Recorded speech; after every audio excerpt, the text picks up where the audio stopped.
Dito mababasa natin na merong namatay na 70 katao dahil tiningnan nila ang laman ng kahon ng Panginoon. Dito kung mapapansin nyo, ang tawag nila kahon ng Panginoon. It means kilala nila ang Panginoon at kinikilala nila bilang Panginoon. And yet, itong 70 katao, nilabag pa rin ang utos. Alam nila na walang pwedeng humawak nito kundi ang mga Leviti. Kung babasahin natin ang Deuteronomy 10:8-9,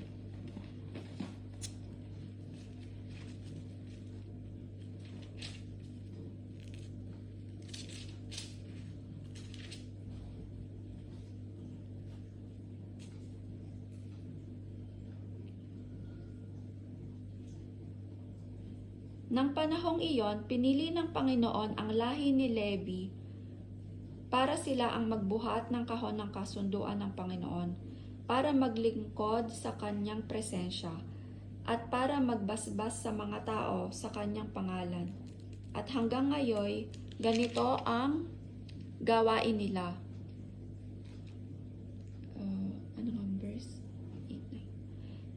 Ito ang dahilan kung bakit walang bahagi o mana ang mga Levita sa lupain, hindi gaya ng ibang mga Israelita. Ang Panginoon ang bahagi nila ayon sa sinabi ng Panginoon na inyong Diyos. So yon, malinaw na ang lahi lang that time ni Levi ang pwedeng humawak nung kahon ng kasunduan.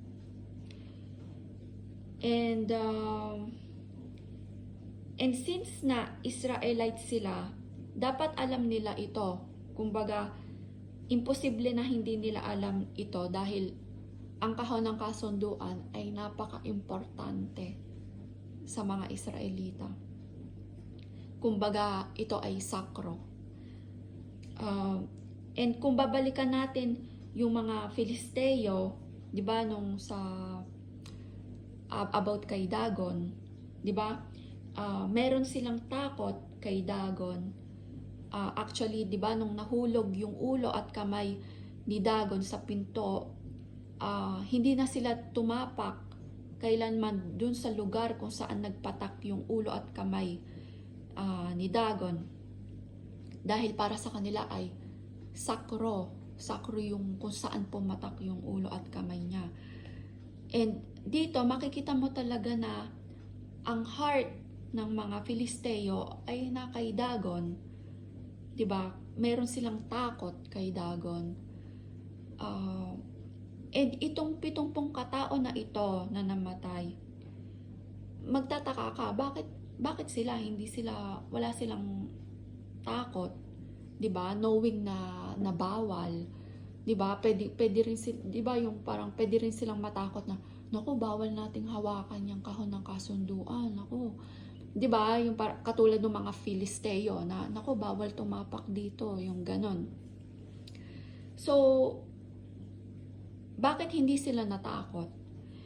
Well, ang sagot dito is ang pagiging curious sa bawal. 'Di ba? Parang kay Adam and Eve, 'di ba? Bawal kainin itong bunga ng punong ito, pero kinain pa rin nila. For curiosity, 'di ba?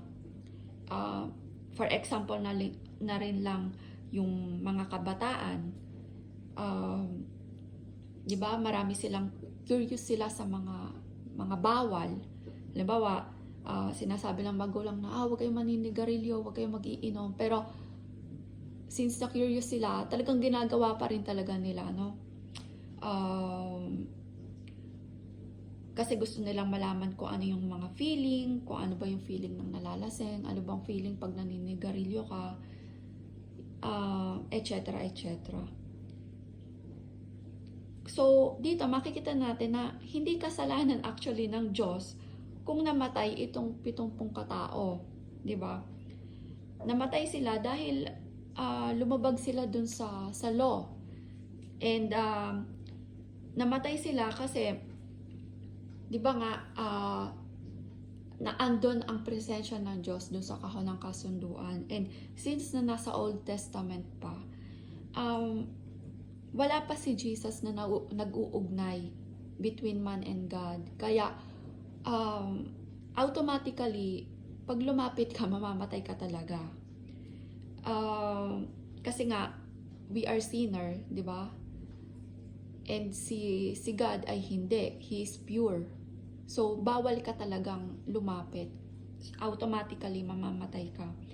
Kaya nga, di ba, ang mga Levites nagsasacrifice para sa mga Israel. Yung mga Israelites pumupunta sa mga Levites para ibigay nila yung isasacrifice. Para mag-sacrifice ng mga animals to cover yung sin. Para pag tumingin ang Panginoon, hindi makikita ng Panginoon yung kasalanan kasi cover yon ng sacrifice ng mga animals, ng dugo ng animals. And kung matatandaan nyo rin yung kwento nung ipinanganak si John the Baptist, yung story ni John the Baptist, di ba? Before nung in-announce ng angel kay Zachary, sa tatay ni John the Baptist, na magkakaanak sila, di ba in-announce, nagpakita yung angel dun sa lugar na napakasakro, kung saan naroon yung presensya ng Diyos. And si Zachary yung napili na pumunta doon para magbigay ng offering. And actually, hindi ka talaga basta-basta makakapasok doon kasi nga nandun yung presensya ng Diyos. Kaya, kumbaga nagbunutan sila yung mga pare, and si Zachary yung napili, siya yung nabunot para pumasok doon. And actually, kung hindi ka pa rin talaga karapat-dapat, halimbawa pumasok ka doon at hindi ka karapat-dapat, automatically mamamatay ka. Kaya, ang mga napasok doon, meron silang tali. Kasi nga, if ever na namatay ka, hindi ka nila pwedeng i-rescue. So, yung bangkay mo, hihilahin talaga nila ng tali para makuha ka nila. So, ganon talagang that time. Kaya hindi talaga basta-basta na humarap sa Panginoon. Kaya nga, thanks to Jesus, kasi siya yung naging tulay para magkaroon tayo ng connection, di ba? Kay God.